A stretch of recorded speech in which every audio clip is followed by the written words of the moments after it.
Evening Rush right here on Voice of the People 90.3 FM. It's 10 minutes gone past the hour of 7 p.m. Happy Eid al-Kabir to our Muslim faithfuls. We want to eat, I want to eat ramu. I know some people will be like, I don't want to, I eat ramu. I eat correct fresh meat. I like meat. So those of you that are preparing and frying the ram, whatever, please do it neatly for, I will collect it. I'm eating. But anyways, I would say happy Eid al-Kabir. I hope that we have a beautiful celebration. It's not an easy period in this dispensation, but Nigerians are hard workers. They know how to cope. They know how to align in their different professions, who gives us their insight into some topical issues that we usually discuss here on the platform. Most times they join us, physically. Sometimes they join us virtually or via the telephone. And I will tell you that it's quite an interesting thing when we see how events unfold. It's 2025. We're already in the first half of the year. So very soon we'll get into the middle of June. And it's a beautiful month in the year of 2025. It's my birth month. So I want to say happy birthday to all who are celebrating the month of June. If Salako is one person I'm saying happy birthday to. It's a special day. He's the Labour Party youth mobilizer right here in Lagos, and he is celebrating his day. He has entered the fourth floor. What am I even saying? 45. I'll be 46 years. It's not beans. It's a great time to be alive. It's a beautiful moment to be alive. So congratulations to him. It's a beautiful moment to be alive. And congratulations to all of us who are celebrating in the month of June. First of all, before I introduce my analyst in the studio today, interesting times, interesting moments.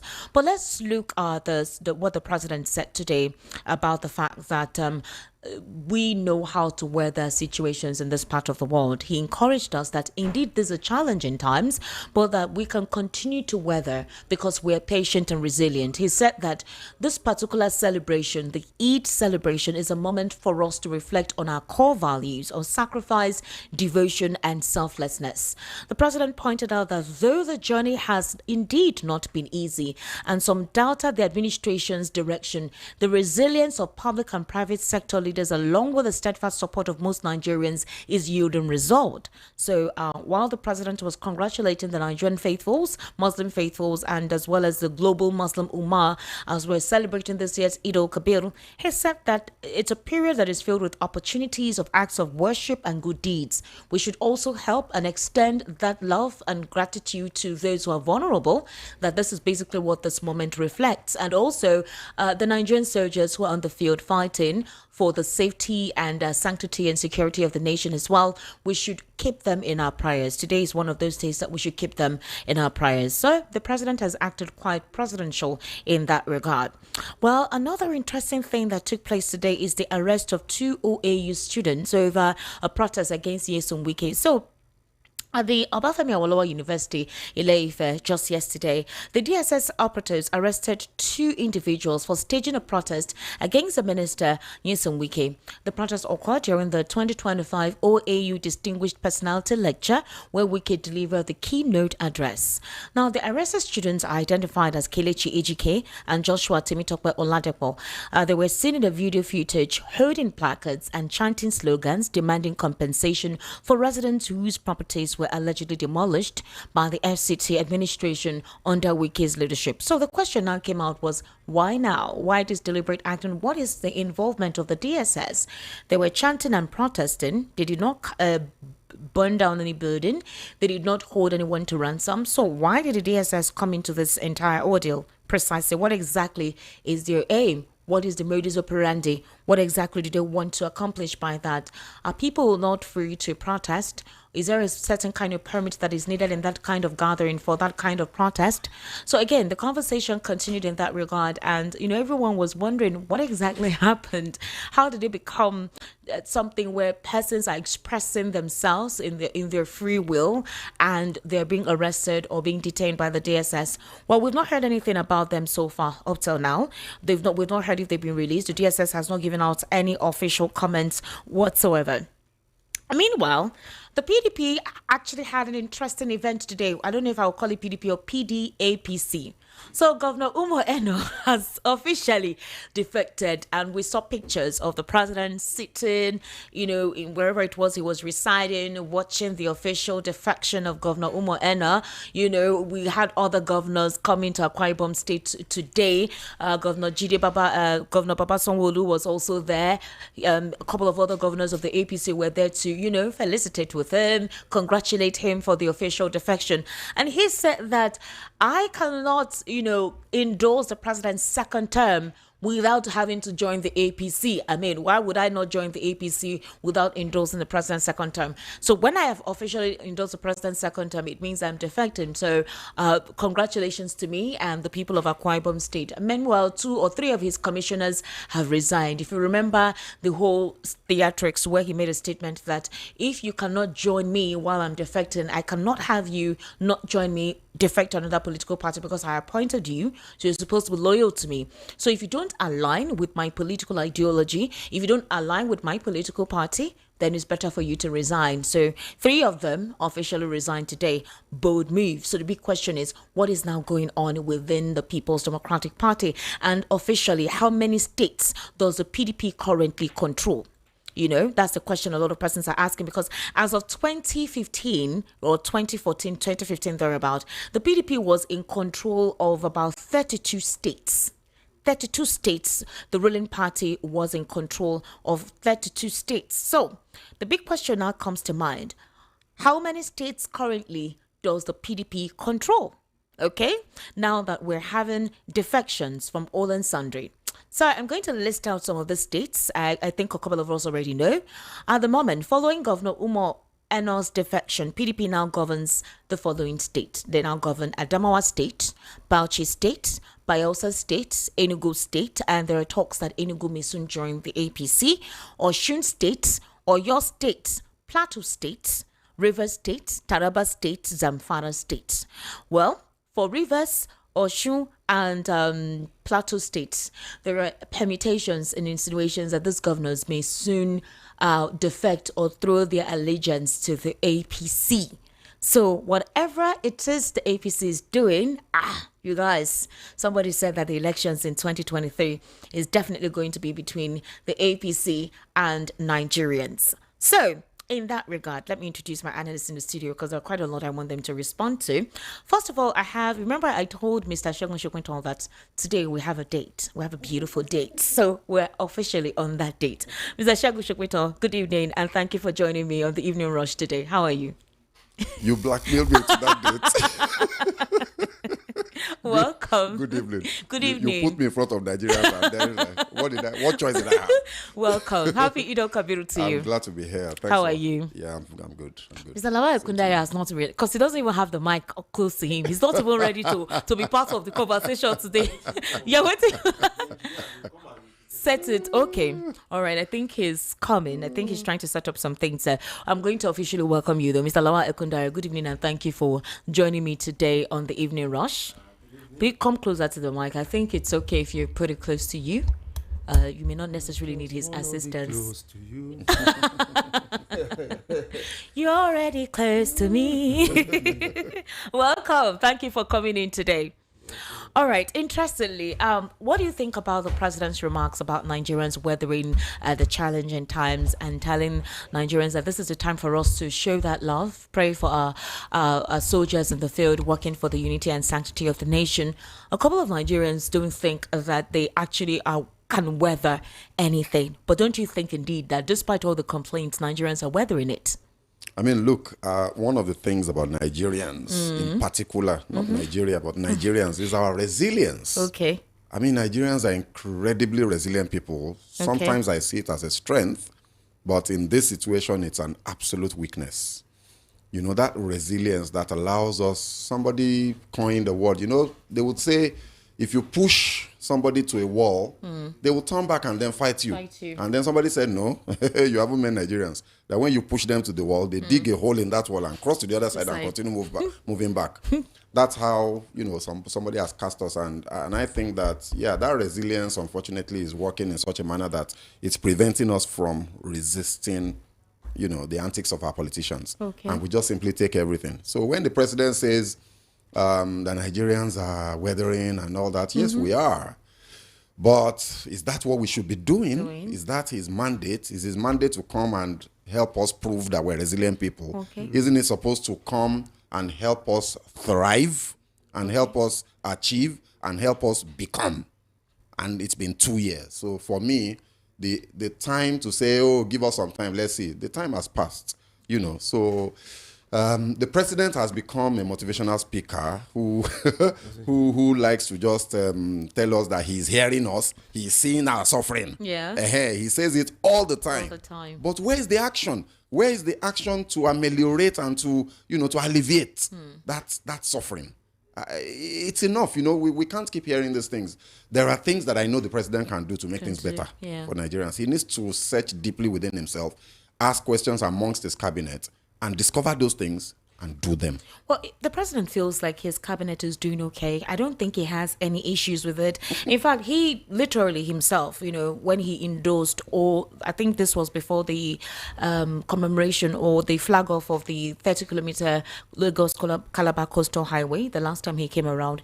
And he said, when he said, go out, sweep, he said more people will defect to the party. And he thanked his loyalists, he thanked the governors, he thanked the ministers, he thanked those in his inner circle. I don't think he has any issues with them, because we're expecting that some ministers will be changed after he traveled to Pori. We heard talks that for his 2 years, he was going to do some changes, some rough shuffle. He was going to ruffle the cabinet, some persons who were inactive, they were not doing anything. But he came back and none of that happened. So he trusts the cabinet he has. He feels that they're delivering, despite whatever, we think, whatever it is that we think. So in that regard, how do you think he's going to say anything else other than what he believes in? Yeah, he believes that they're doing well. It's a testament to how well that they're doing, that they are commissioning 30 kilometers of a 700-kilometer road. I've never seen that kind of thing before, where you are going 700 kilometers, and then you've done only 30. That 30 itself is controversial. Go online. Somebody and you said find it's 26. It's 20 kilometers. Some people are saying it's 16. Not to add, forget that some people are now saying that's the end of that project, that the objective has been achieved. So we'll wait to see. The objective was to connect the Atlantic to main Lagos. Because up until that project, the only way to access the Atlantic was through Ahmadu Bello in VI. And there's always traffic on that access. There's traffic. It's not really, it's kind of isolates Atlantic. You need multiple access points for a property project to become viable and attractive. So people are even saying that. Exactly. So people are already saying that. So we'll wait to see. So a president that 30 says kilometers, you can access Atlantic you're good. From other places. It makes it a bit easier, So a president that feels that they've achieved a lot by doing 30 kilometers, so much so that they came to do fanfare and celebration, right? So you don't think it was just like you have normal infrastructure proceedings ongoing? You think it was a personal endeavor? No, absolutely. I think that the jury's out there. We'll see. Time passes very quickly. Because I heard that it cannot even be completed within this his administration. No, of course. It's 700 kilometers. You can't build 700 kilometers. I don't know how quickly can you do that, especially when you've got other projects to worry about. But the point I was making is he feels that that's achievement in itself, and that tells you the mind of the man. So, of course, he's happy with his cabinet. Okay. Yeah, so we'll just take it. That's why I keep saying Nigerians need to take their destiny in their own hands. Nigerians needs to speak a bit more. Nigerians need to express their displeasure. Nigeria needs to express their pain in ways that the language that politicians understand. Right now, all this one that we're doing, politicians don't understand it. When we speak in the language they understand, then they will know they're not doing well. Until then, here we are. All right. What do you think, Mr. Lawal Kundaya? Welcome. Happy Eid al-Kabir. Please put the mic close to you. Yes. Take it up a little bit. Since Taking it up like we want to take up Nigeria. Don't worry. Nigeria will get it. We'll get it right. That's why we're having this conversation, so that we can get it right. So go ahead. I think it's positioned properly now. You were talking about resilience. Resilience, yes. Resilience. Let me pronounce it like if somebody from Ibadan. A proper Yoruba man. Yeah. No apologies. Okay, fine. Yes, no apologies there. Because Americans have their own American English. They have their own accents. Even within America, they have multiple accents. So let's. Okay, go ahead. Now, I think the word we have degraded to the word slavery, self-slavery. You get? Okay. That's it. Self-slavery. A slave has no choice. Okay. It's whatever you give that slave. In fact, it has nothing except to just survive and continue what the task you give him or her until it eventually, die out. Okay. And then you get another slave to continue in that just barely surviving. When you say something barely surviving, just to keep that person alive to be able to do those tasks, those labors you want the person to do. That's the line of slavery. Because what are we going to use to describe Nigeria, where they run away from their houses, from their homeland, where they've been for hundreds of years. They've been living comfortably, they've been living, doing their own normal communal things, and then you see them running away. You see them being, kind of, is this extermination? I don't know. You see, we hear death as if you are killing flies. You can't even kill chickens like that without, maybe you want to export them or you want to sell them to make money, and then we hear death of humans and they are just buried like that. And that's that. And then the next week, you have the same area, another death again. So many, they are buried. Life continues. So that's the level. Neo-slavery is what Nigerians are going through. That's why the people who represent you, you don't even see them. They don't even talk about you. Anytime they talk about themselves, they talk about how they can get what they want to get, and that is that. You don't hear that they go on a vacation. They are in some kind of one tourist area in your area, in one state, where they mass up. Maybe they're having a retreat in maybe Plateau. What's it tourism area in Plateau? Or maybe they are in Obudu Country. Let me say the whole National Assembly, they're having a retreat. Or they are going, that will draw attention towards that. We don't see them there. Whatever maybe they're outside Nigeria, or you don't see them say, okay, maybe the senior president is receiving treatment, he's doing a medical checkup in one hospital in Akwa Ibom, or he's maybe receiving treatment. You get, so you don't see that. So it's like we have been alienated, we have been segregated. Okay. So that we are running two types of community: the normal Nigeria community and then the community for the masses. Which I use the word normal Nigeria community.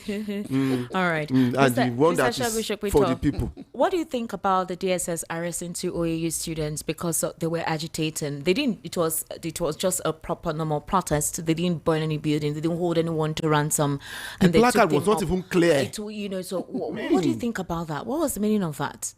It's we are continually regressing in our practice of democracy in Nigeria. The last time I was here, we were talking about this issue of democracy and what we're witnessing under the APC at this time. And for me, it's a bit concerning that free speech is suffering progressively and people are beginning to become afraid to speak.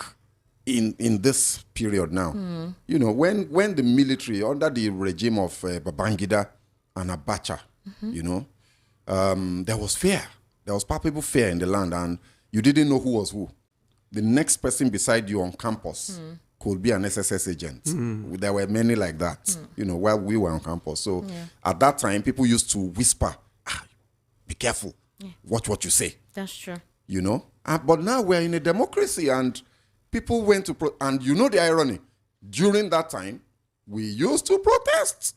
I remember, I can't count the number of protests that I was involved when in. You even have public figures, government personalities with military government will protest, the police will line up on one side of the road. Mm-hmm. We, the students, will line up on the that's other. what we do. Then you will have I remember. a student chanting, walking up and down between us and the police. Some of them will be begging them, "Oh, you better come back before they shoot you," or something. But we used to protest in spite of the fear then. Now people are afraid of protesting. Why? Because of exactly something like this. The last time that we had a mass protest in Nigeria, NSAS, we all know how it ended. You know? So people are afraid. And this type of action is only further reinforcing the need to be afraid and careful. Is that the kind of democracy that this administration wants to bequeath Nigerians? You know, is that what Minister Wike is all about? Having captured the judiciary, according to some people. Now we want a situation where people, you don't believe that no, judiciary... it's people's opinion now. People's opinion. You don't have an opinion. You don't. I would rather, because these things are on the realms of conjecture. Okay. I've not seen anything with my own eyes. And you've not had an experience with the courts lately to say, there is the bias experience, in the prism. The experience with our judiciary has always been poor anyway. Okay. I have been a victim, personal victim in my personal life and business. Wow. I've been a victim of a compromised judiciary. So I know that the judiciary has problems. Is Wike, look, by the public actions that we see, Minister Wike is treading on grounds that are supposed to be hallowed. We shouldn't be seeing justices of our courts in active and open communion with a political actor, and that's happening under this regime. Right, the Chief Justice, I think, of the Court of Appeal, was given a position in the Abuja Golf Club as the chairman of the trustees. A position that is supposed, in fact, a public official is not supposed to be able to hold that position. But Wike facilitated that, you know. So all of these actions, of course, give credence to the feeling of Nigerians that the judiciary is in Wike's pocket. Let's not talk about the vehicles that he buys for them or the buildings that he commissions for them, you know, and all of that. So it's unfortunate that Wike, a politician, is so what's the word now? Averse to protest and disagreement with him, that he would get DSS to be arresting two young, harmless students, completely harmless. All they're doing is just protesting. It's even cardboard. That's not even clear. All they're doing is, it's not clear. What they wrote, you can't read it now. Whatever it is, you know, for me, why would you arrest them? Even if it is very clear. And they are far away. Right? They didn't threaten. Far away from where he the venue was. now. They didn't threaten anybody. They didn't carry guns.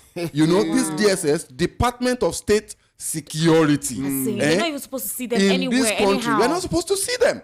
In this country where we have all of the madness of insecurity. I'm telling Just yesterday, people were still slaughtered in Plateau State, in Benue State. People were still slaughtered. What's DSS doing about the security, the intelligence? Because that's their job. That's their job. Internal security intelligence. Yes. You know, so what have they done with that to help coordinate intelligence between the army, you know, the Air Force and all of that to ensure that we can root out all of these criminals that are slaughtering people all over the country? They are busy arresting two students.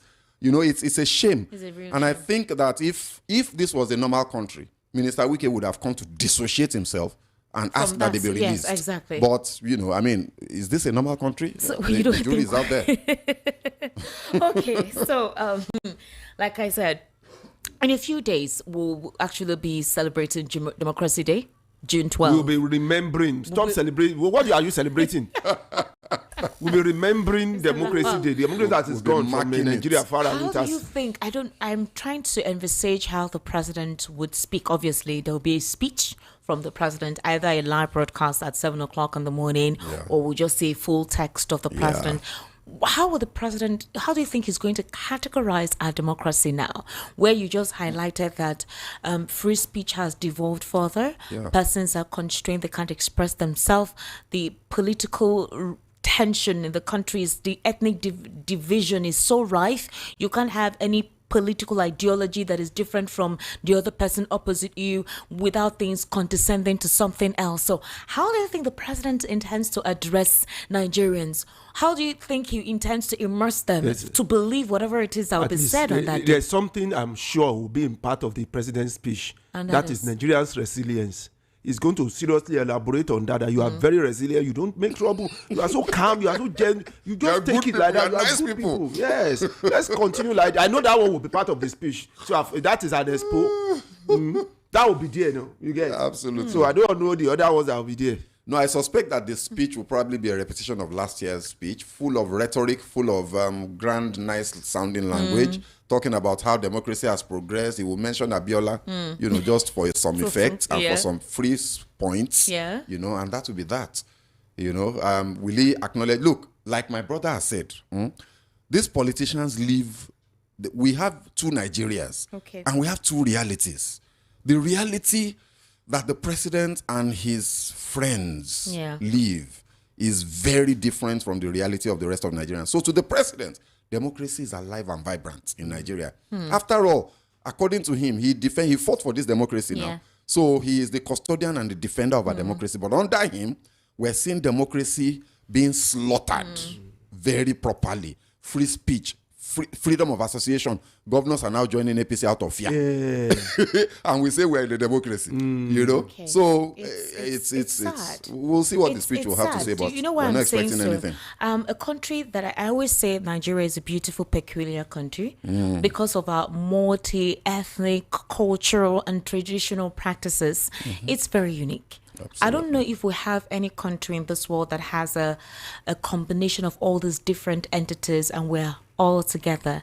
We intermarry, we intermingle, we appreciate. I mean, you'll be so surprised that we have more than 800 cultural practices in this part of the world. And we have been together all this while. Why has it become so difficult to continue in that aspect? Insecurity has become so rife. People are connotating the insecurity to become a political maneuver by certain elements or certain persons who are not happy with the administration. They want to get the administration's attention. Some other persons feel that possibly because of what happened in 2023, you want to put fear, disabuse the minds of certain persons from not participating in politics ahead of 2027. So I was shocked today to even see a particular headline where a particular group of persons are complaining. They're asking what is happening in Okeado, Ibadan. Who are the people setting off Okeado? Yoruba in diaspora, when you go back home, some of you will weep bitterly for failing to join forces to stop the sales of Yoruba land. Okeado was Wall Street of Western Nigeria. It has now become Igbo headquarters from information reaching me or something. I think this Obiria Kansi or something like that. Now, I'm not supposed to bring this here, but these are the kind of conversations you're seeing our young people have, that persons are buying up land in a country where you are free to move about. There is no how you go to somebody's land if you don't consent to the agreement or rules of engagement. They wouldn't sell the land to you. And it has become more potent now that, okay, so where do you want people to stay? You're saying go back to your place, go back to your whatever. Are we operating that system of government? So if the president wants to talk on Democracy Day about that, how do you describe this unfortunate event unfolding? There is no unity. People are distracted. That divide has become more obvious. So how do we collaborate to fight bad governance? How do we criticize bad policy implementation if there is a constant distraction on major issues that needs to be discussed, which includes economic viability, which includes the budget padding, like we recently discovered where the House of Rep and the Senators padded the 2025 budget with sums that we cannot even begin to describe. You're having that particular situation occur. Projects that cannot be defended, and you're having statements or rhetorics up and down, people promoting rhetorics. How would we describe that kind of democracy? Let me see. Nigeria, if you ask a Nigerian, that name Nigeria, what does it stand for? Most cannot tell you the meaning. Okay, do you know the meaning? Nigeria, Niger area now. What do you mean? That Niger river that started from where? From Futajalon in Guinea, flowing down, passing through so many Mali, pass through whatever. Before you enter into this area, you are calling it Niger area. You see that even that definition shows that we are just, mass up together and dump somewhere, and then we are left to manage ourselves. And that's what is going on. That's what is going on. We are just abandoned. Mass up together. We call it Niger. What does it mean of Niger area? That's the beginning. It has no definition. It has no definition. What does it mean? An area where we have some people just there, and then we just put them there. And that's why, from that 1960, the moment the white man, Nigeria asked for independence, and the white man gave it to us, they've been ruling us for 100 years plus, and we were seeing progress. Astronomical progress in Nigeria. Even when you protest, they will quickly, align with what you are protesting about, give you some other things. They were doing it even far better than us. We asked for independence. 6 years. Okay. 6 years. We couldn't manage ourselves. To let you see that the definition of Nigeria itself is one of our problems, because we seem not to know why we are together. We don't know why we are. See Europe. Europe broke into pieces. There were so many wars in Europe some time ago. War between France and Germany. War between Germany and England, UK. War all over. But they broke. And then they came back to form that union. And see how strong that union is. Because they went back and sat down and redefined what will bring them together. And then they came back together with a definition. Okay. With a purpose. That's why they are stronger. If you look at that land called European Union, it's not even as big as China. It's not as big as China. There are so many countries in Europe that it's not even as big as the whole of the Igbo land that they are talking about. Go to Israel. How big is the Israel land? And they are superpower in the world. For what short time?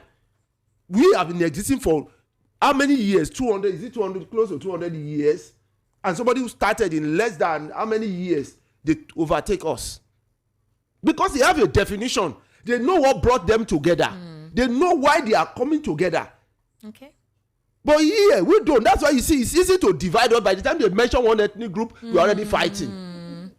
Because we don't have a definition. We don't know what brings us together. We can't define it. So somebody will tell you to go leave your place, go to your own area. Live where you are a Nigerian. They will tell you to leave this area, is our area, go to your own area. And such people are walking all over the place, as if they've done the right thing. Nobody is checkmating them. Nobody is saying anything. They have not been arrested. And they will complain about racism, that the whites are racist. And yes, we are even worse. We are tribalistic. So if you are tribalistic, then what do you want to compare tribalism with racism? Well, among ourselves, we are even so divided across, tribal division, religious division, as if we are the only country. Go to India, for God's sake. There are so many there. Go to even Israel. You are going to see Muslim, you are going to see Christian, you are going to see so many other religions all living together in that place. That volatile area is only here. They will tell you no. Now, somebody is telling you last time we were here that the Muslims have not been represented properly in Nigerian government. I now ask, I said, what about if the traditional ruler, traditional says they want to be involved? Yes, they said, okay, we are traditional worshippers. I worship Ogun or Shango. I'm not being represented. Our own area is not being represented in government. What is the meaning of all this? Because it's easy. Any small thing like this, we're already divided. Because what brought us together is not properly defined. That's why some people are complaining about the Constitution. Who does the Constitution favor? Who? Because is it for who is this Constitution for? It's very porous. It's very porous. Interesting. It's very porous. It's easy for you to dance around it and get away with it. Who appoint the EFCC that will go after the governor? Even the person that appoints the EFCC is worse than the governor that is going after. It's worse. What he is doing, nobody questions him. And you want to go after somebody else. Because you are the one who appointed the person that will go after that person. So who will go after you? Nobody. So you get away with it. That's why you see so many defections and coming in, because they see that in that circle, you are thoroughly protected. There's no sin. Yeah? I use the word thoroughly. You are thoroughly. There's no sin among them. Yes. You just become born again. You be born again to that side, and then all your sins are gone. Born again. You are a new creation entirely. All right. So ahead of the 2027 elections, I mean, this is a political season, so we'll always make reference to the activities being done now ahead of the 2027 elections.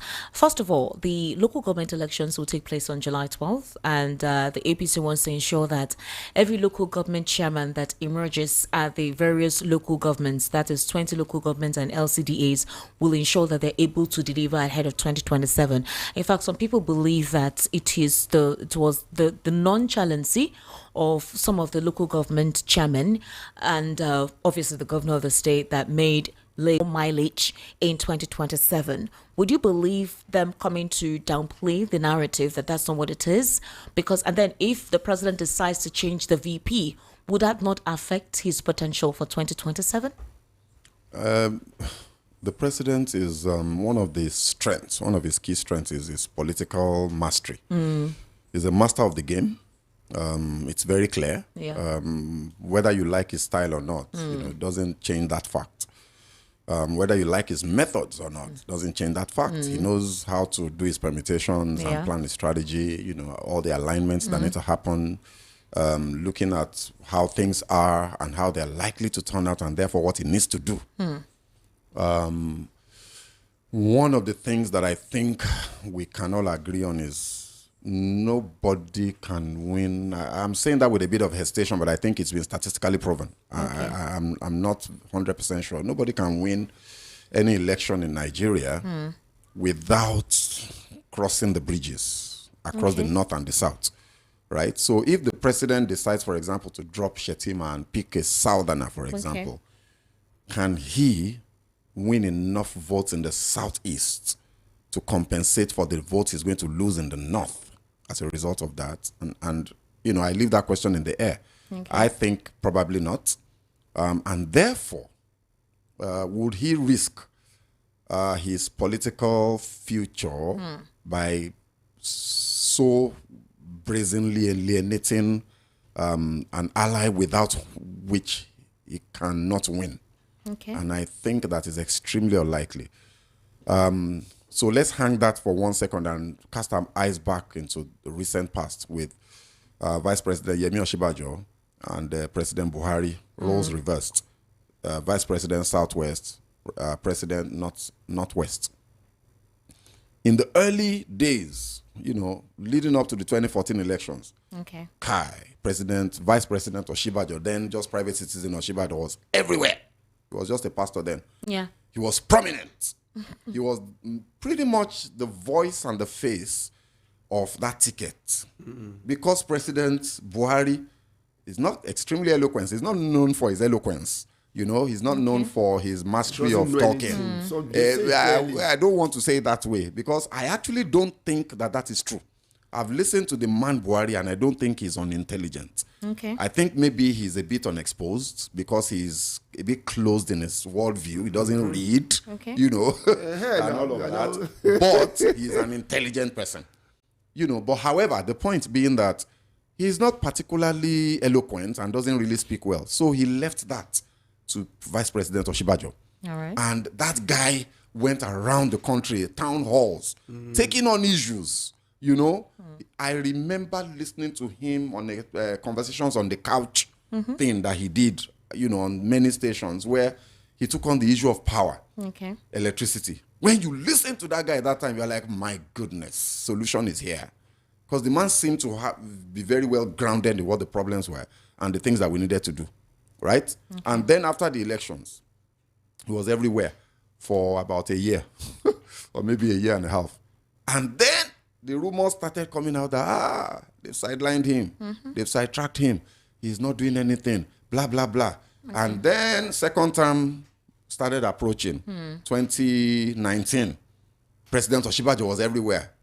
Market money, trader money, and so on and so forth. We saw him. He became suddenly very prominent again. Yeah. Right? They won the second term, And within a year, Oshibajo disappeared. And we started hearing stories of him having been sidelined. People in his office, his own special assistants were nowhere to be seen. They were complaining that they were idle. That issue came up when Buhari was not around.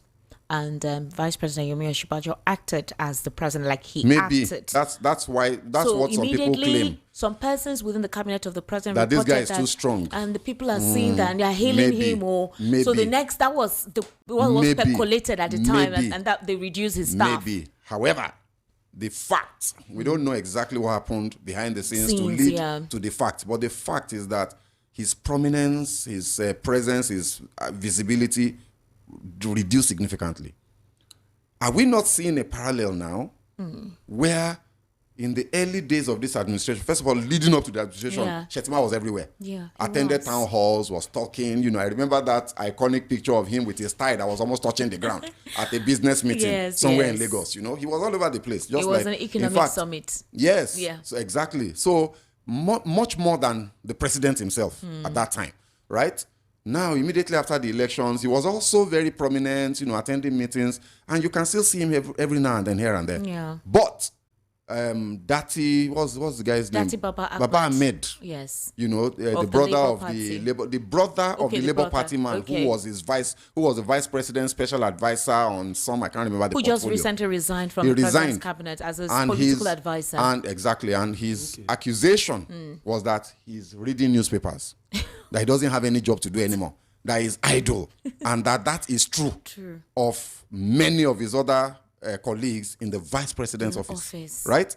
So it's a parallel. We're seeing it play out again. So for me, I think it's a pattern within our politics. I think that the vice president is a spare tire that really we only bring out to put to use when we need to run a bit faster, and then we dump it as soon as we have achieved our objectives.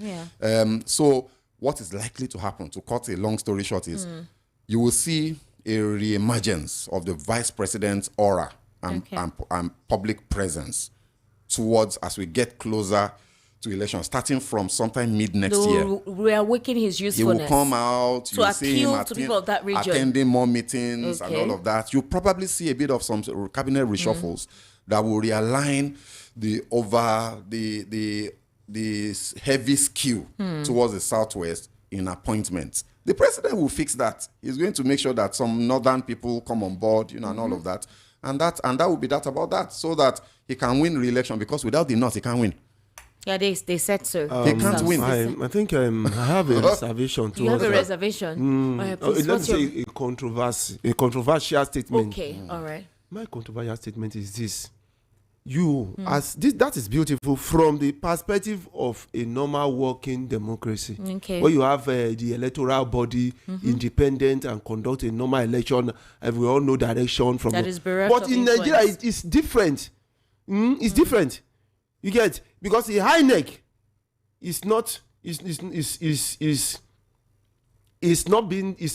it's by us. You get.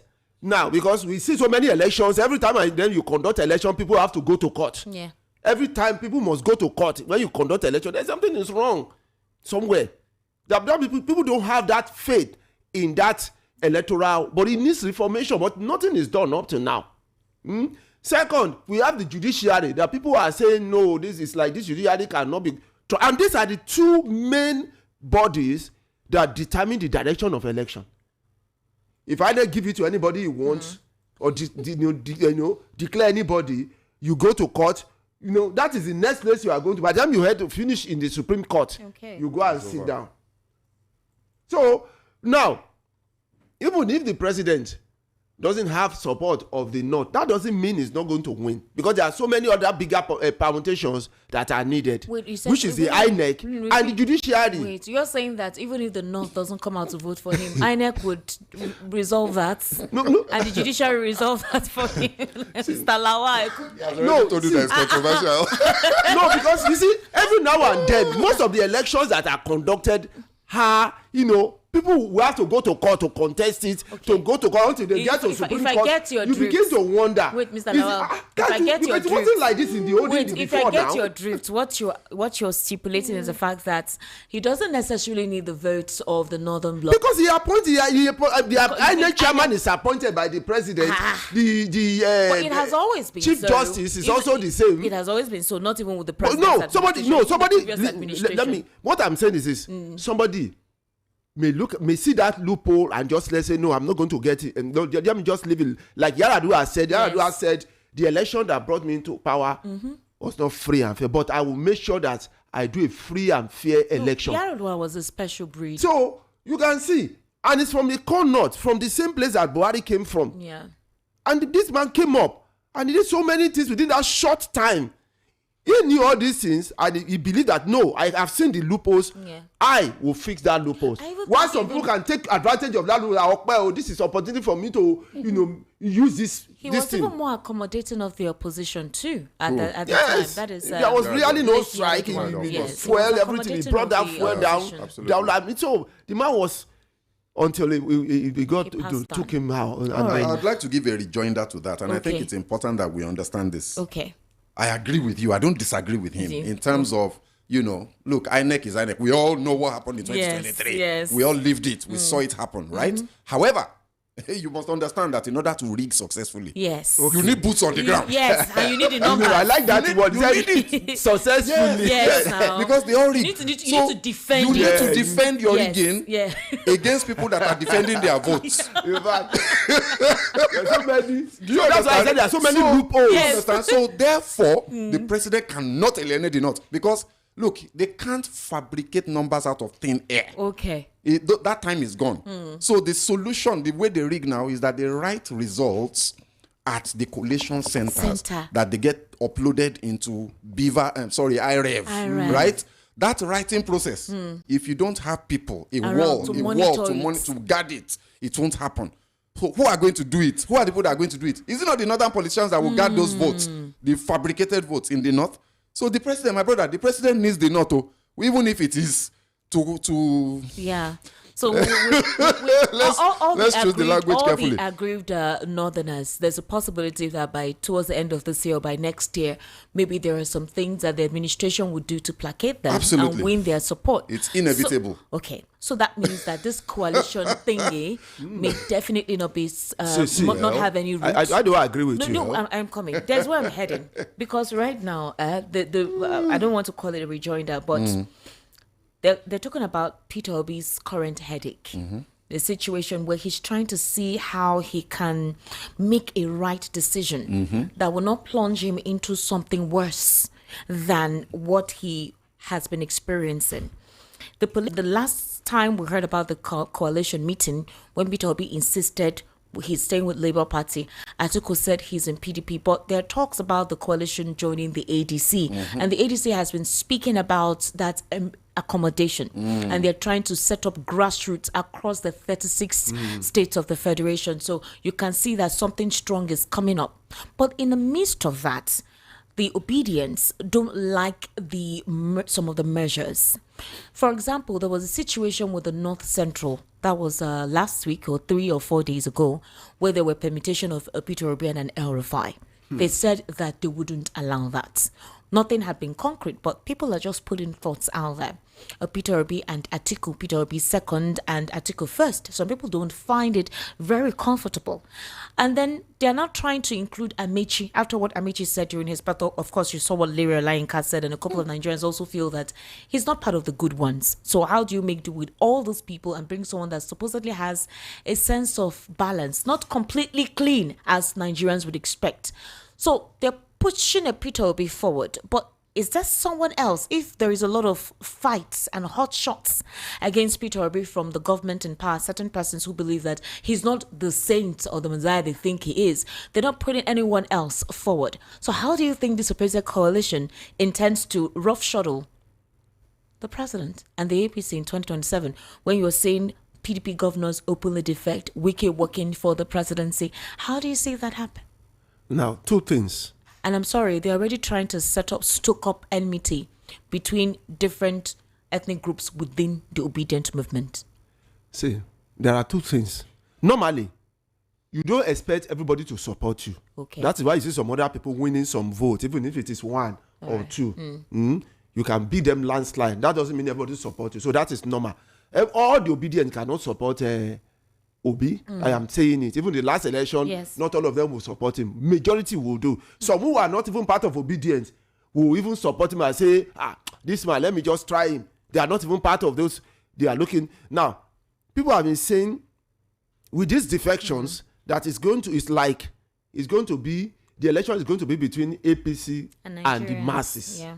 Because we don't have any opposition. Everybody is massing up in one. So who are you going to put your trust in? You have to put yourself in your trust in the people that you have the same ideology with. So that area. Now, the second one is the coalition. Do you know that this coalition is a big headache to APC? It's a big headache, and they know the people they monitor. That's why every now and then, even if the person didn't speak, you get it, they will still talk about the person. You didn't speak. Look at his mouth. Look at his face. They will talk about that because he didn't speak. Now, we know that they have that fear and they are very cautious. If they do that, that means they know that they can be defeated. Okay. That is why they have that fear. They can be defeated. Now, the coalition is also there. But the problem I have with the coalition is that many of them seem not to want to put aside their personal ambition. Like, I'm being hailed. Because I'm being hailed, then I should be the one to be the person in front. That's the major problem they are facing. Okay, I'm being hailed. Okay, Obi has a popularity, obedience. Therefore, I will not join vice with anybody. Atiku, I am this and I will not do this and that. That's the major problem they have now. That is what is creating that problem. And I keep saying, if you want to form the coalition, you have to think of one, how you want to get the power. Nigerian politics is not about popularity. I keep telling people, this fingerprint is your own. Can you come and testify? Many Nigerians will run away because they believe that into the house. Because they want to define your loyalty. Let's see it. You come on open because you know who you are. So you have to come open to prove to them that I am seriously loyal. So they all have this. So everything is going on. So it's not too late for anybody now. It's not too late because we have not done the election. All right. Let's speak about the recent situation with Peter Obi. They feel that what he's going to face right now, it's quite a lot in terms of strategy. For Omoyele Sowore, he feels that the coalition would enable the president's win smoothly, a landslide. If Peter Obi has decided and made it clear that he may not join this alliance, maybe if they bring up a different candidate, a different person, he may consider. And he says that his alliance is not for power grab. It's all about good governance. All right, exactly. So obviously, the person's already on the table now. It feels like they're so ambitious, and that's not what he wants to represent. So if Obi is not in that block, then what happens? That's one. Two, Omoyele Sowore feels that if that is the case, that it may end up strengthening Bola Tinubu's chances of winning his second term instead of posing a real threat to his re-election bid. A couple of his aides have actually said so, that the coalition, they don't consider them a threat. Ojiuzo Kalu said it on national television that they're just joking, just set of persons in the same room calling themselves different names, but they all have the same agenda. Now, with this picture that is being painted, again, Nigerians are tired of a lot of things happening. They just want somebody to help them change the status quo, what they've been going through. Why are we not seeing a leader that can actually be a major challenge? And if at all we find anyone considered someone to be a major challenge that represents a sense of sanity in our political climate, why must competition become toxic? You need to know the card that is being played now. It's a toxic political environment that you have to be careful of your utterances, what you say, even in public gatherings or settings, because you don't know the political ideology or inclination of the other person you're speaking with, and things could evolve to a certain level. So openly, people are free to discuss anything politics, because of how tense the environment is. And there's no one giving an assurance that you're free to do your discussions, not you're protected or you're safe. It almost feels like the official quarters are sanctioning this state of confusion. So in that regard, what would be your advice for the coalition at this point in time, specifically for the person? Just give me 30 seconds. I want to correct. I want to correct Peter Obi. Let me correct him. Please be listening to me. Please replay it to him. Let me correct him. I want to correct him on something he keeps saying. You are saying you are talking good governance. It's not about power. It's about good. How can you be a good governor where you don't have power? It doesn't make. You want to be. You are talking about good governance. You don't want power. How do you say you must grab the power before you talk about good governance? Two of them are the same. You should change his orientation about that. Okay. You must grab the power and then do the good governance. You can't do the good governance without power. Your 30 seconds has. I think what's just not holding brief for him, but because I've listened and I've listened attentively over time. So I'm not talking about one conversation. I've listened to the language of the man consistently over, like maybe a 3-4 year period. Okay. And I think that what he means by that is he's not desperate. He is not interested in power grabbing for the sake of power. Yeah. He's interested in politics. Of course, the man is not stupid. Power. The man is not stupid, so he knows that he needs power to govern, right? But I think what he's saying is that he's not desperate and he's not going to grab it. And I think that it's important for us to have a man that speaks that way, right? Rather than a man that says, and he's not necessarily wrong, within the context of Nigerian politics, that power is not served a la carte. Exactly. That you have to grab it. You have to seize it. You have to run with it. That is Nigeria for the average politician, right? But I tell you something, that Nigeria will not be delivered out of this quagmire by the average politician. It's not possible. A man that has been made and that has been created, that is a creation of the political structure and system of Nigeria today, cannot work against that structure and system. And that is the argument of many supporters of Peter Obi. So you will notice that the people that understand this try to attack that concept about Peter Obi. That's why they bring out things to try and show that he's just another one of them. He's a product of the system like them. There is no difference between Peter Obi and any other average politician. So they bring out the issue of SAB breweries, they bring out the issue of the local government chairman that ran away with 200 million naira on his behalf. Elections were not conducted when he was or the elections, or he didn't do anything. Yeah. The whole point of that narrative is to show those people who think he's different that he's not different. He's the same. He's a product of the system. So I think I like the fact that there is somebody in the atmosphere, in the stratosphere, political stratosphere, that is speaking something different. I think it's important. Now, looking at this coalition thing, right? As you were talking, I was thinking about it, and I cast my mind back to 2013, 2014, and the formation of the APC. It was a coalition. It was. Right? Yes. And they won the election. They removed an incumbent. That, you see, removing incumbent in any part of the world is very difficult. It is. This is statistically proven. Incumbents statistically win more than 85% of votes all over the world. That is, calculate all of the elections that happen at any point in time. Yeah. In places where the incumbents, because they have advantage. They have some advantage. It's not necessarily rigging or something illegal. They just have access and advantage that being an incumbent gives to them. That helps them win. Right? So that coalition removed an incumbent.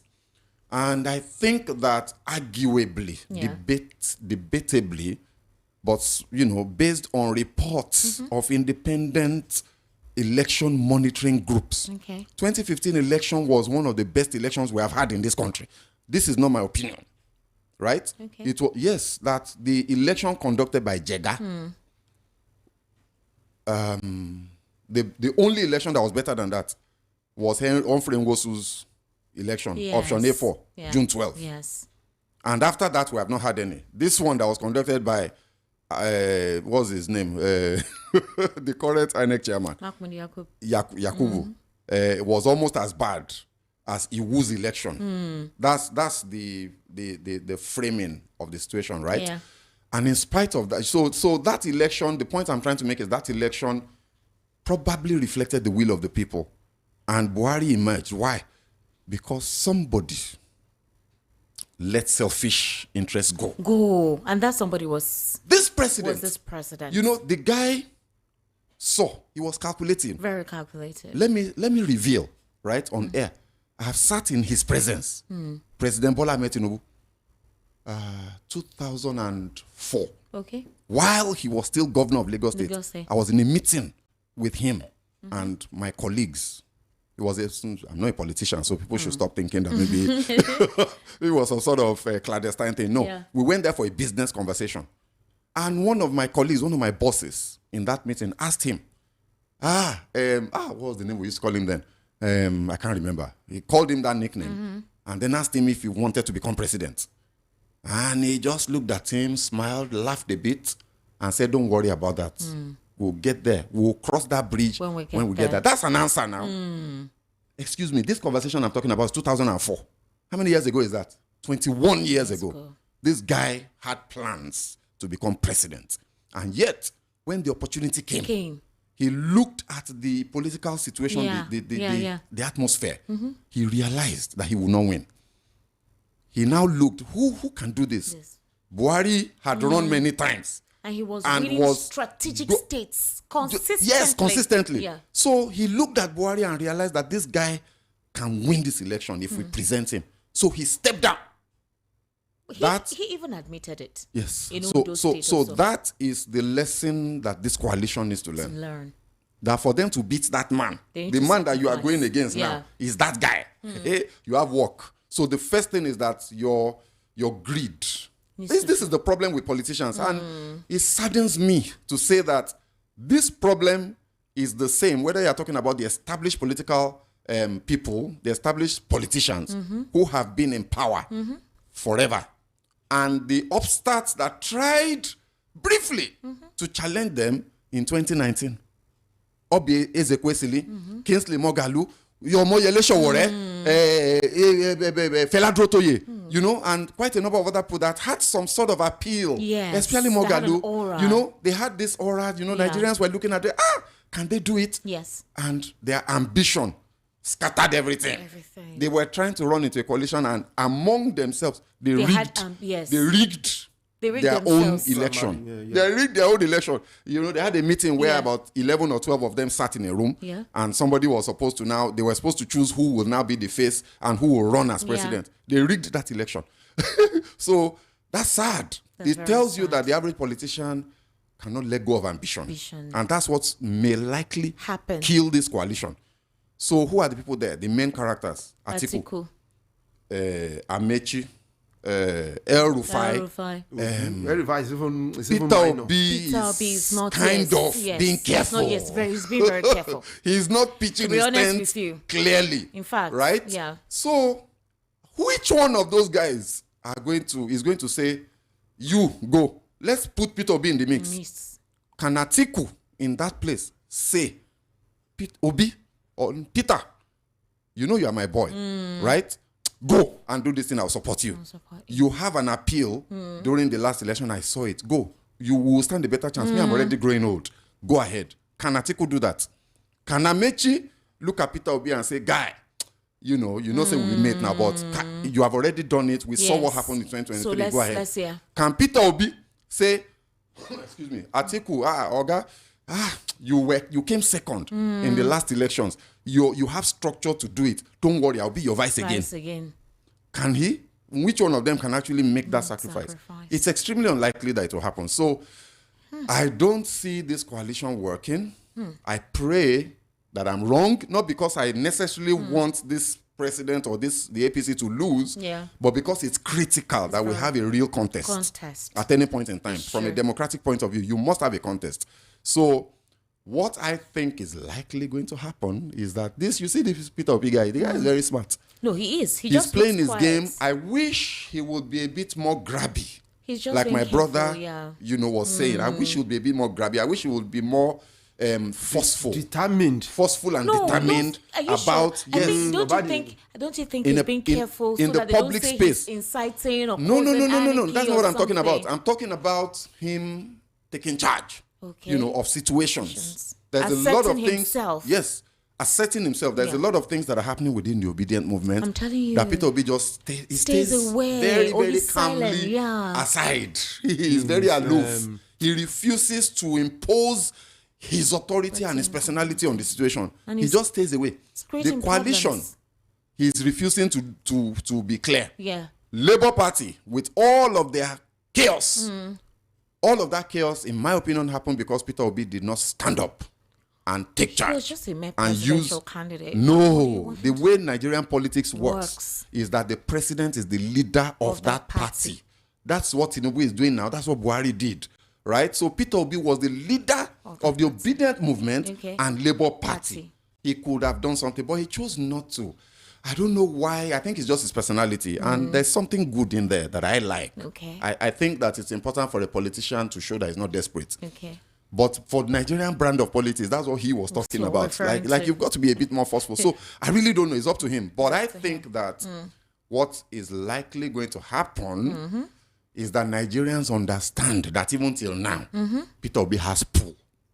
He has the pull, right? And Nigerians are still going to align behind him. So my advice to coalition people, let go of your ambition. Go with the man that has the pull, number one. Number two, the man that people are aligning behind, be a bit more forceful in ensuring that your votes count. Because in 2023, Peter Obi didn't do that. Okay. He didn't fight for his votes enough. You think so? I absolutely know that. Okay. I know that. I'm speaking with knowledge. All right. He didn't fight for the votes that he won. So he lost that election. Like I was saying earlier, elections are won at the polling unit first, but the real elections are won at the collation center. Right? And that's why Randy Peters has been fighting for electoral exactly reform. Because the reforms, what was supposed to happen in 2023, the provisions of the Electoral Act, 2020 Electoral Act, had already provided a platform for elections that were adequately representative of the will of the people. By ensuring that manipulation was almost impossible through beavers and IREV. But they glitched it. They glitched it. So all right, let's take your reaction. 08036929933. That's the number to call. 08036929933.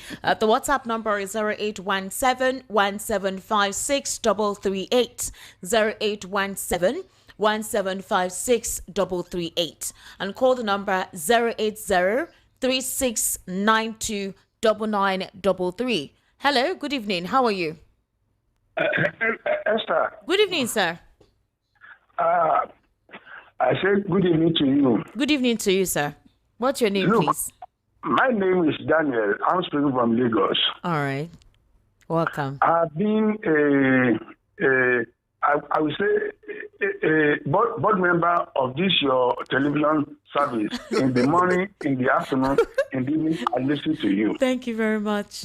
Yes, but let me, and I've listened to your discussion this evening. Yes, sir.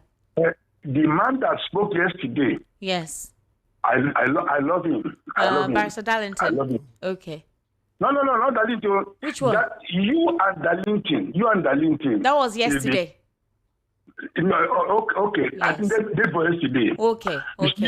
Mr. Shagun Shokwiton, he's the one I am with here.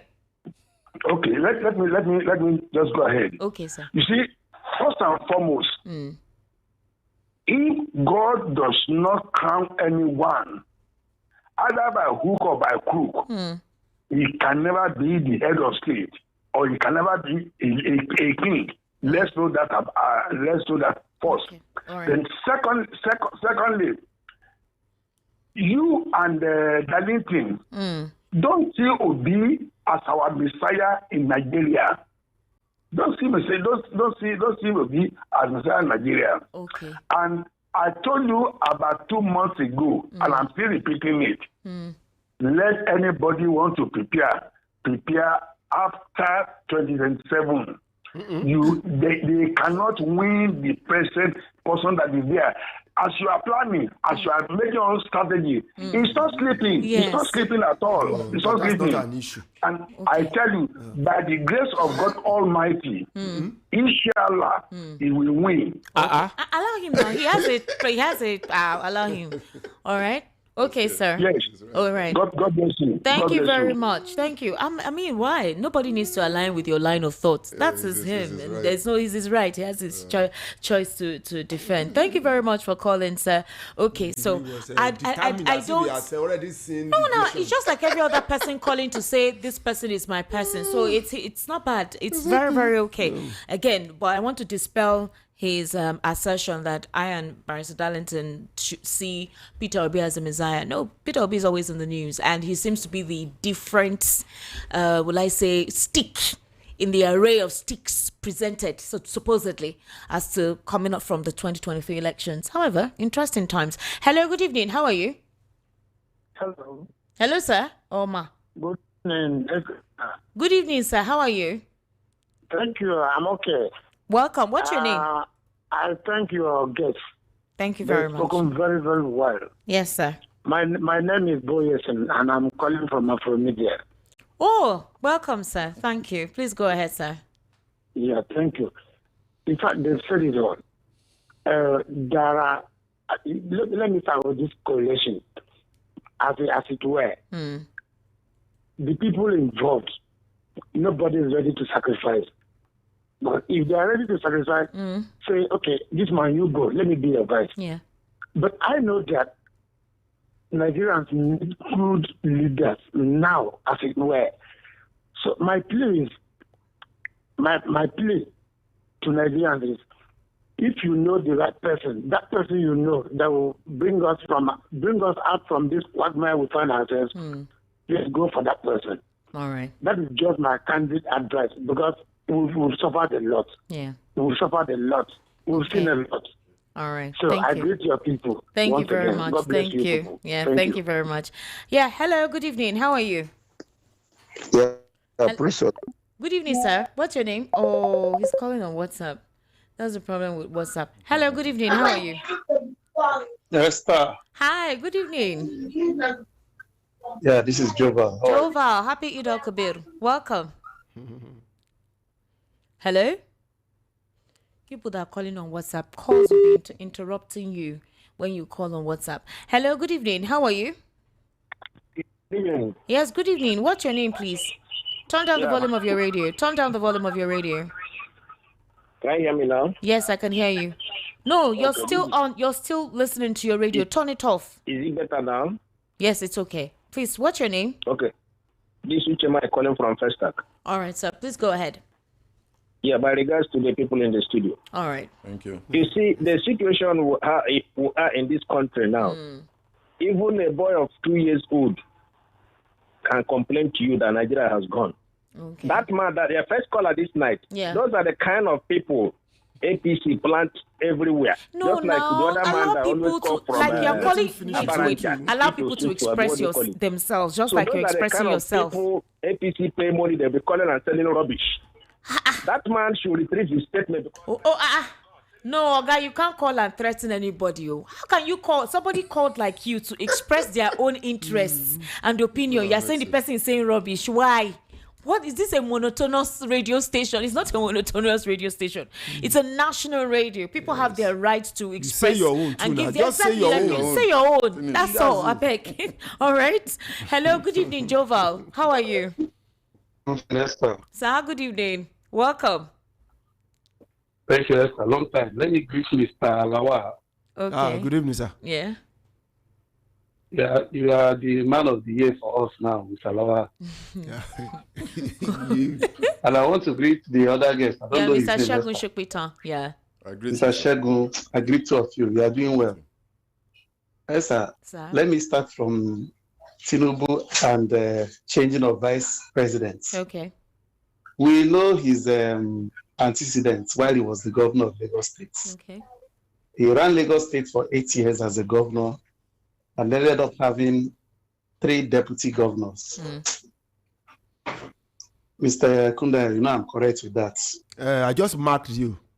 Correct. I won't be surprised if he changes Shetima. Tinubu is very, very intelligent in that. He knows that the North are not smiling with him. But all this coalition in the Southeast governors promising him they are supporting him, he will not get any vote from the Southeast. Now, let me come to what Mr. Lawa was saying about the president winning the election, whether we vote or we don't vote in this nation. Esther, you have had time with that number. When one of our analysts will come and say that INEC is a branch of APC, and that there are other branches of APC, judiciary and all of so. Unquote, it's not my words. No, Kenneth said that yesterday. Go ahead. Yes, Esther, if it quacks, it has to be a dog now, isn't it? If he barks, it has to be a dog, isn't it? If he crows, it has to be a cock. So if we look at all of these things happening, you will see that the person who said that is not far from the truth. Because all the judgments that we get in court, this is the only president that we have had that did everything without respect to the rule of law. And nothing has happened to him. So we cannot compare him. And this is somebody who told us he was a true Democrat in those days. And you look at what is going on, you see it is opposite of what he's saying. Okay. So how are we too sure that our votes will still count? That INEC, which is a branch of this political party, will not stand for him and, corner all the votes to him at the end of the day. Okay. Because if you look at it, you will see it is looking like that. Why is it that all the governors are now returning to the same political party? Is it still democracy? One party system can never be democracy. All right. I stand to be corrected. Thank you. So please. All right. Good evening. Good evening. Thank you very much. 08036929933. That's the number to call. Hello, good evening. How are you?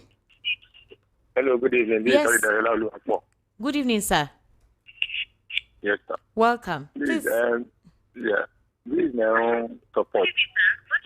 I did that. All right. Turn down the volume of your radio. Are you watching from YouTube? Hello? Please kindly call back. There's a feedback. It's like he's calling from he's watching from YouTube while he's calling. 08036929933. That's the number to call. Hello, good evening. How are you? Good evening, Esther. Good evening. Welcome. I'm enjoying your program.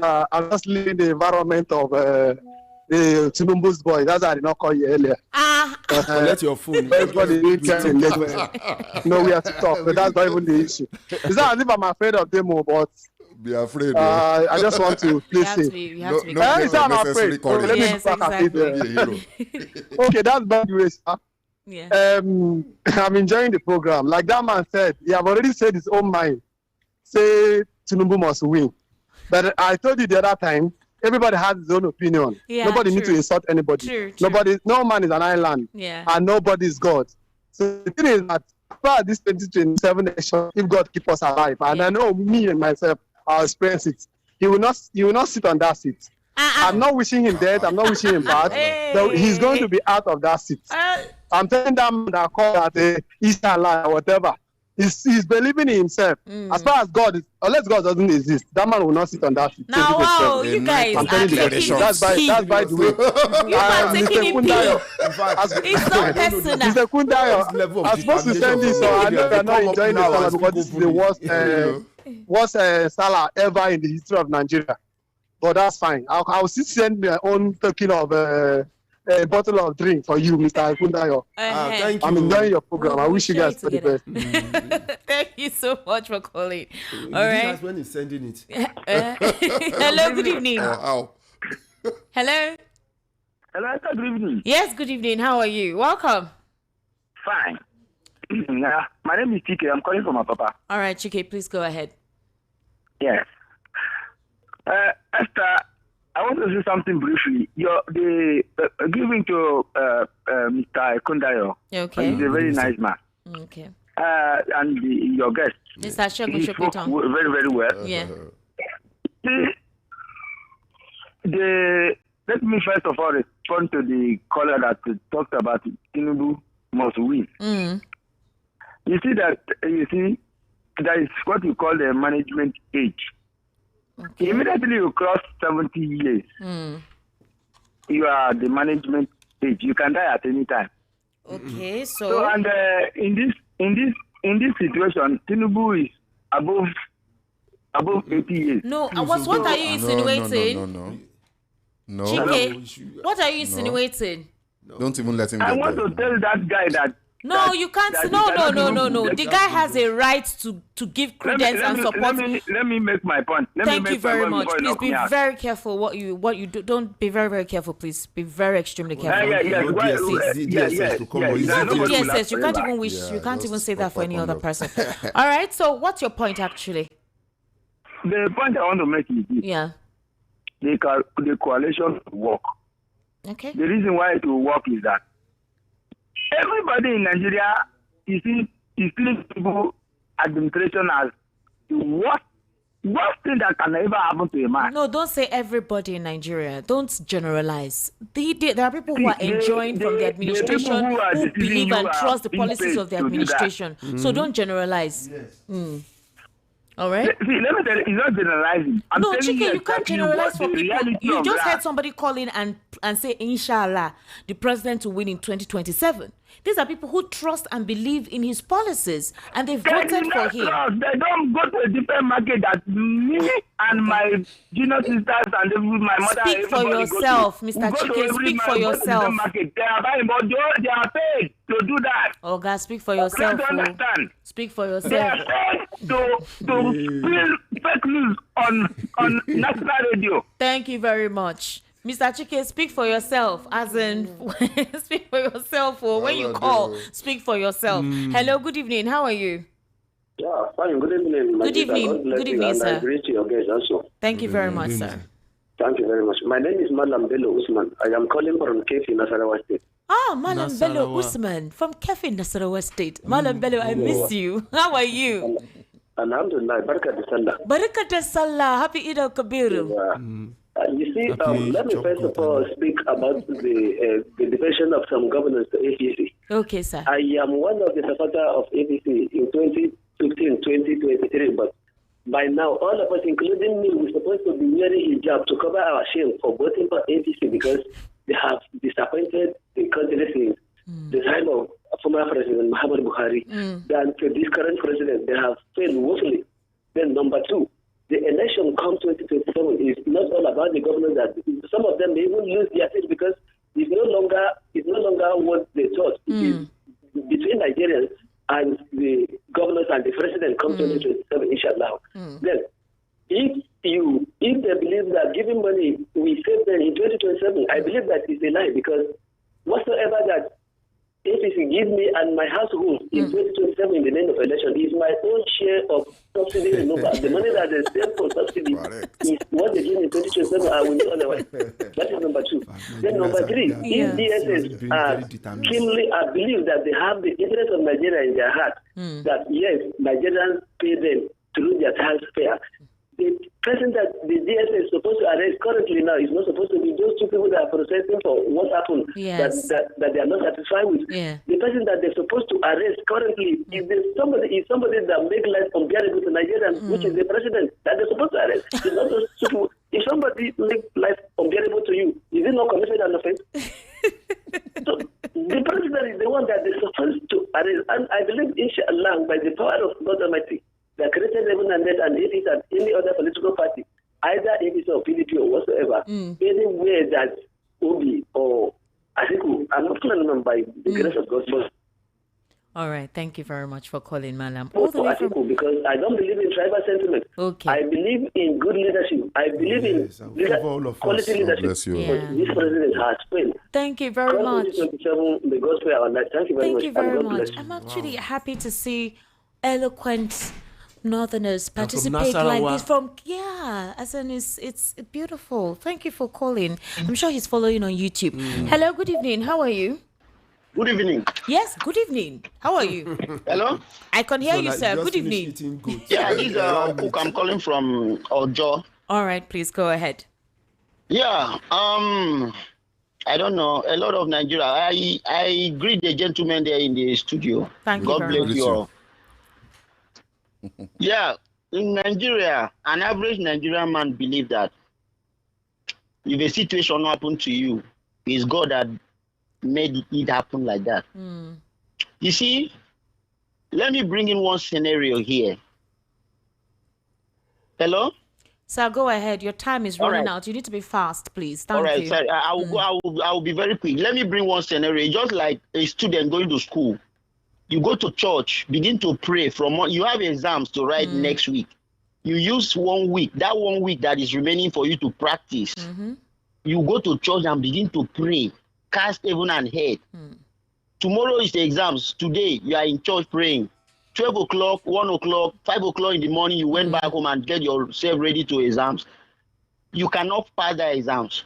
It is only when you work hard, it is only when you go and read and go and read and then pray, then you work out for you. Now, where I'm going to now is a lot of us believe that Tinubu, if, for example, now God wants him to be there, he will be there. A lot of things, you can manipulate things and things begin to work in your favor. In Nigeria here, you can manipulate whatsoever it is. Now, that one aside, now we are suffering in Nigeria. We are suffering. You don't know what I'm saying. Go to the street. Go and ask an average Nigeria, have you taken a meal today? It's just like I went out today, as we were going along the road.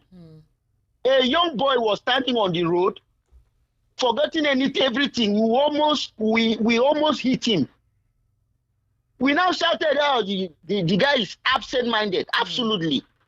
So things are very difficult in Nigeria. Now, what I will tell each and every one of us here in this country is that I don't mind your tribe, I don't mind whatsoever. Go and vote for the person that you know, you believe that will be able to change the situation of things in this country for us. Okay. Thank you, my sister. Have a nice day. God bless you all. Thank you. Thank you very much for calling. I sincerely do appreciate.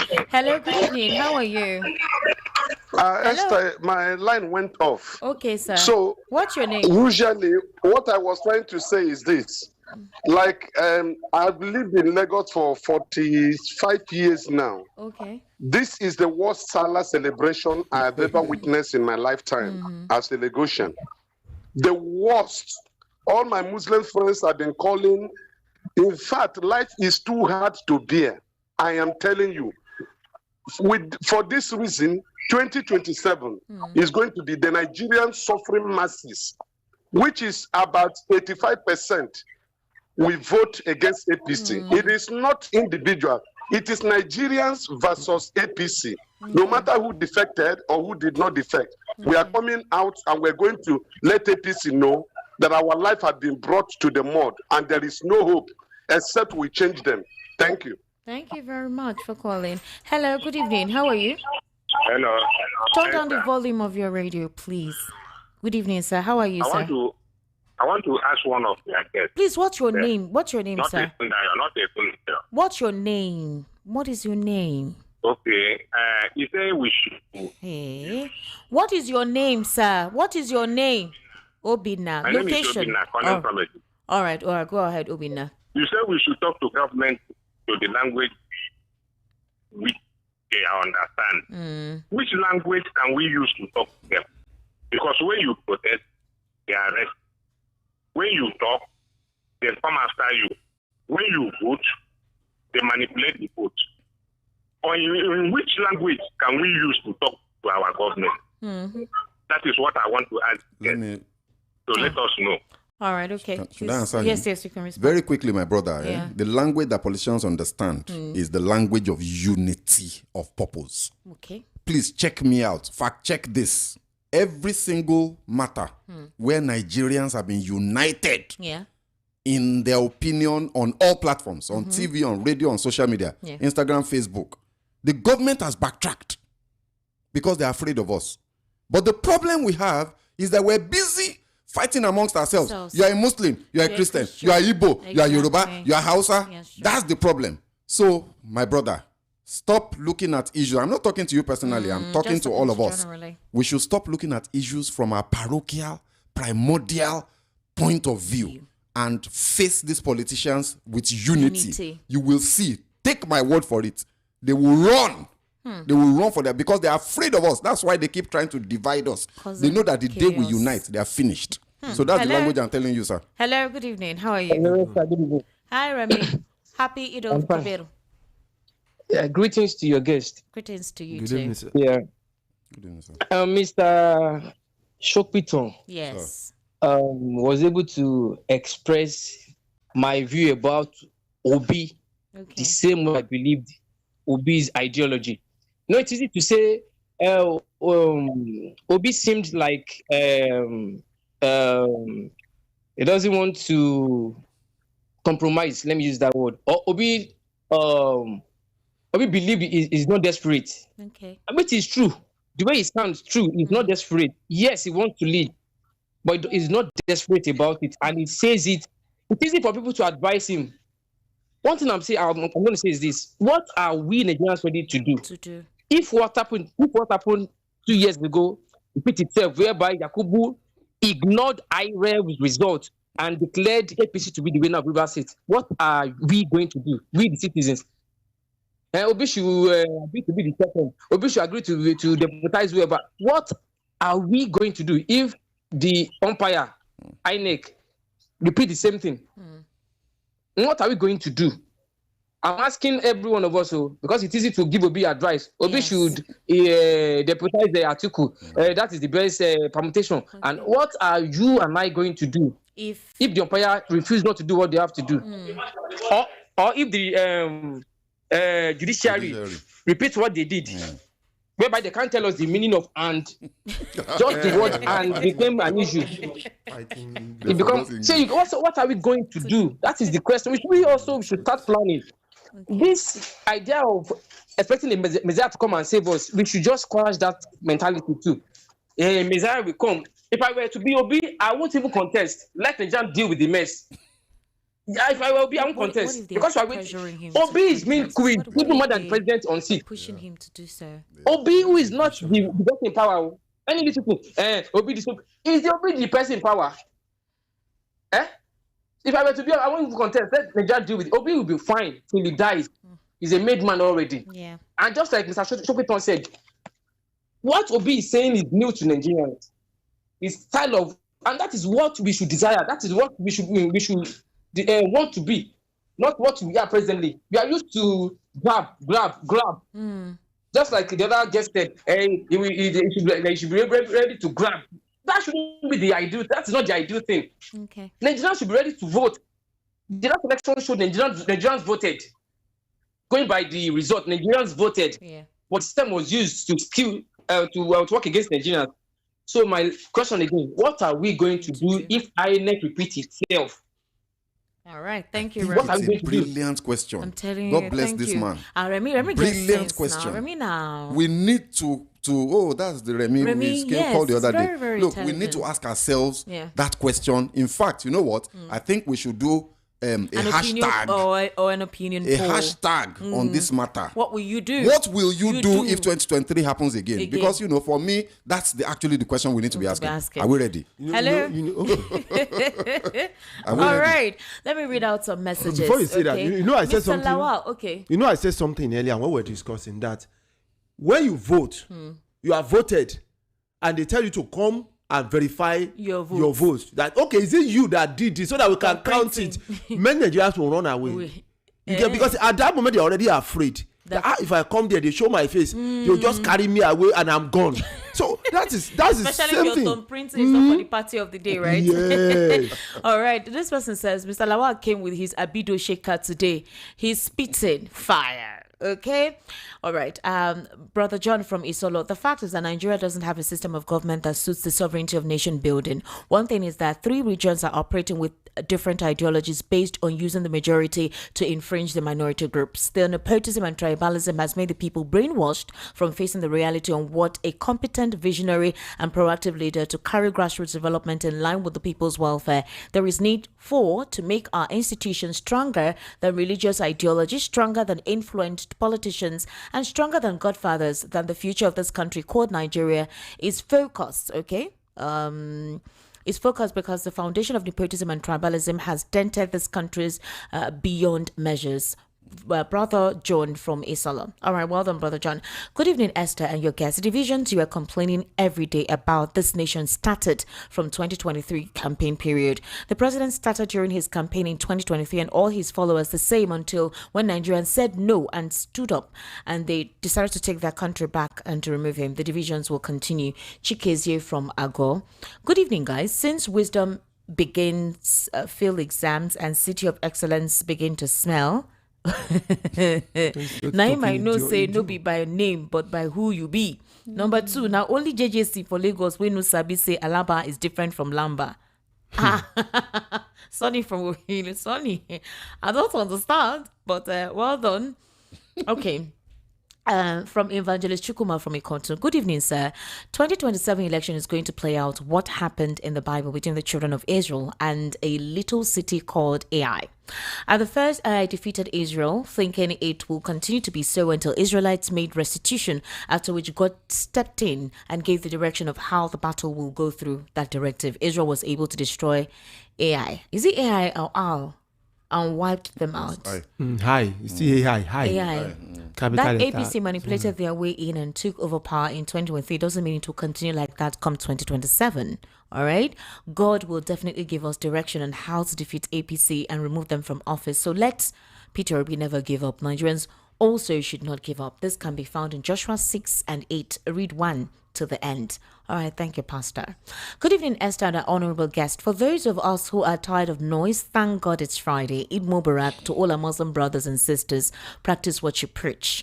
Stop lamentations without sincerity. God bless Federal Republic of Nigeria. God bless patriotic citizens. Emmanuel, good evening. Thank you. Good evening. My name is AA from Akonwaja. Peter Obi and his supporters should not be deceived by 2023 election. 5 states in Southeast votes is not up to 2 states in the North. No vacancy in Aso Rock. Tinubu all the way. All right, Akonwaja, well done.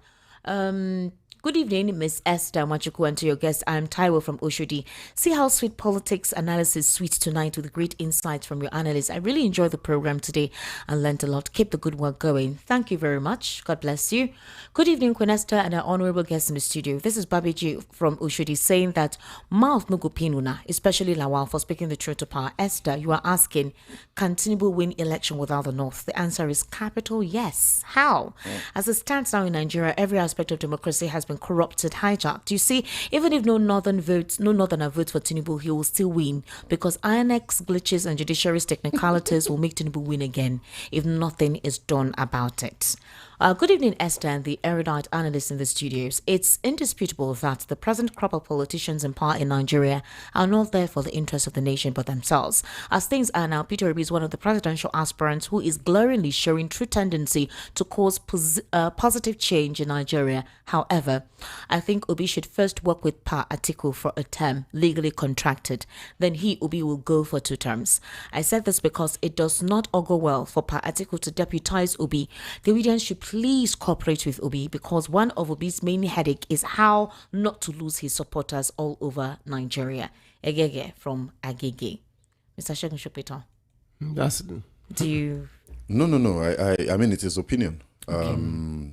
I don't agree with him. I think that Nigerians know what they want. It's clear. Okay. It's very clear. So, right. Pa Atiku. I'm glad you even added part to it. Good evening, Esther. Peter lost last election because his supporters believed guidelines of Mark Yakubu and went to bed. And Labour Party members saw the last election as an opportunity to make money from the election. They were charismatic with the obedient movement from Chief Udo. I think that's a very nice one. Yemi from Lagos. On 2023 presidential election, I have all the while avoided joining issues with obviously bias and mischievous minds on this issue, but I see the need at this point to set the record straight for the purpose of informing and enlightening our teeming followers on this platform. And so we'll be happy if the presenter could be magnanimous enough to read my post, even though it might appear to be relatively lengthy. Thank you. Okay, I always read your messages, Yemi. I just can't help wondering how certain people, either out of sheer gullibility or ignorance, still refuse to recover from the pains of the defeat of their choice candidate in the last election. I sympathize with them. The truth is that Tinubu won that election clear and square. The result couldn't have been otherwise because it was predictable. Do permit me to explain as follows. Prior to the 2023 election, Obi may be the saint in the southeast. He was relatively unknown to the common man in the street of the core north, where the bulk of the votes usually comes from. Obi never and couldn't have won the election given all available estimation and indices. For instance, while all the votes from the entire southeast where Obi scored over 95% was not up to 2.5 million. Single states like Kano, Borno, Katsina, Sokoto and Niger had over 4.5 million each, and this is how it has been since independence. So tell me, how could Obi, a Catholic, have won in these fundamentally Islamic states? For the purpose of educating those who do not know or understand the religious dynamics in Nigeria, I want to state that whilst the average Muslim from the core north sees his religion as the very essence of his existence, hence his entire thoughts, choices and decisions are guided by it, their counterparts from the south are rather very liberal with their beliefs, which they see as purely personal. It was this understanding that informed the Muslim ticket that was adopted by the consummate political strategist, the Jagaban himself, despite vehement opposition by the Khan that eventually played the joker at the polls. Otherwise, the unimpressive record of the outgoing government of Buhari would have had a telling blow on his electoral fortune. So let these people try to be objective and honest for once. And if the majority of them can be excused for lack of information, how about those who profess to be lawyers and intellectuals in other fields? So saddening. I personally followed closely all the court proceedings that followed the election, from the tribunal down to the Supreme Court. Obi's legal team couldn't present any tenable evidence before the courts to back their claims. In fact, at a stage, the judges were visibly angry with Obi's legal team and lambasted them for deliberately wasting the time of the court. Rather than package their case very well, they chose to resort to blackmailing the judiciary with the erection of billboards carrying the banner "All eyes on the judiciary" all over the place, ostensibly to intimidate the judges. The FCT and Chicago distractions, which were merely pre-election matters, turned out to be a non-issue altogether. Finally agreed that the results were not instantaneously posted on the IRF. What about the Form EC8, which carried the assents of the individual agent or representative of every candidate? INEC official as well as a security agent attached to the zone as specified in the Electoral Act. INEC defended its declaration with all these facts and were admitted. It's easy to accuse the judiciary of being corrupt, but how have Obi's legal team performed? When Obi won in Lagos State that had been in the firm grip of Tinubu for 24 years and the FCT, the seat of the government of the ruling party, there was no rigging. But for his failure to win in the core north, there was rigging. I have asked the question several times, and none of these Obi won the election canvassers has been able to provide a precise answer. Neither have they ever presented any relevant evidence or indices to back their claims. The question is the claim that Obi, that came third, actually won the election? Where is Atiku's position in all the equation? A very simple, harmless, but logical question, isn't it? Obi himself later realized this fact, and that's why we now see of recent how Obi has been reaching out to the North, using every available opportunity to identify with the North. For any keen watcher of our local politics, we can see how of recent Obi joined the Northern Muslims at the mosque, breaking Ramadan fasting with their marjories, making donations to disaster-prone areas and sinking boreholes. All these were no accidents. That's a politically wise way to go, but we should also admit that Tinubu had been doing all this for the North for decades. So it's delightful to now see Obi learning the ropes in what I choose to describe as strategic politicking. He needs it to market himself in that region. So my candid advice for these mischief makers is to stop sulking the defeat of 2023, rather let them focus on 2027 that's already around the corner. Okay, permit me to say I'm neither a sympathizer nor a member of any political party. I'm simply a lover of truth and reality. I belong to the civil society community in Nigeria. VOP owes it a duty not only to inform but also educate our massive followers and admirers. The story has already by Esther. It's already from Lagos. I need to speak. Yemi. Yemi, I read your episode. Yemi, first of all, I think you should not hide. I think it's better for you to be man and come out with your position and not hide behind some sort of sense of objectivity. Everything that you've said has shown that you, in fact, you even, your language shows who you support. I will react to only one thing in what Yemi said. Every other thing is up to him. It's his opinion. He's entitled to it. Look, the stereotype that Southerners have, the arrogant, misguided, and extremely foolish stereotype that Southerners have about Northerners, you'd better start learning that Northerners are not stupid, they're not unintelligent. There is illiteracy very high percentage of it in the north. But I tell you that there is a very vibrant. Okay. No, 100%. Because that is actually by virtue of the guidelines. If you follow the rules, look, sorry, my brother, to cut in. The electoral guidelines is a document of law that derives its power from the Electoral Act. The Electoral Act derives its power from the Constitution. The Electoral Act was categorical about transmission, real time, and the conditions under which transmission was not necessary. Neither was fulfilled. So the election is look, let's just leave it. It has happened. You don't need to present. In fact, Obi or Atiku, they don't need to present anything again. The moment that thing is, the moment the court supposed to say no, this thing has to be reckoned because it is totally unfair. Okay. And you are telling me, and it's not that it's start saying as if we are babies here. Somebody wrote it for him, and he's now brought it on the screen. Okay. Something he cannot defend. Come to this. Let's discuss it. You're giving your final wrap up, ladies and gentlemen. Thank God it's Friday, Mr. Let's go ahead around. Mr. Shagu Shokwito was my guest, and Mr. Lawa Ekundai. My name is Esther Wachiku. Please, I want to eat around. Make your choice. Let Nigeria be one. Let's forget all this. My 3 months salary you want to eat. My 3 months for me to buy one ram. I have to 4 months salary. I'll gather it together to buy ram. Please, without touching it at all. The unity of our country is sacrosanct. Every religious and ethnic sentiment, put it aside. We're brothers and sisters. We love each other. Let's always continue to preach that. Love your neighbor as yourself, like the Holy Book tells us to do. Have a beautiful and amazing evening. I'll see you on Sunday evening for the Political Spotlight. Bye for now.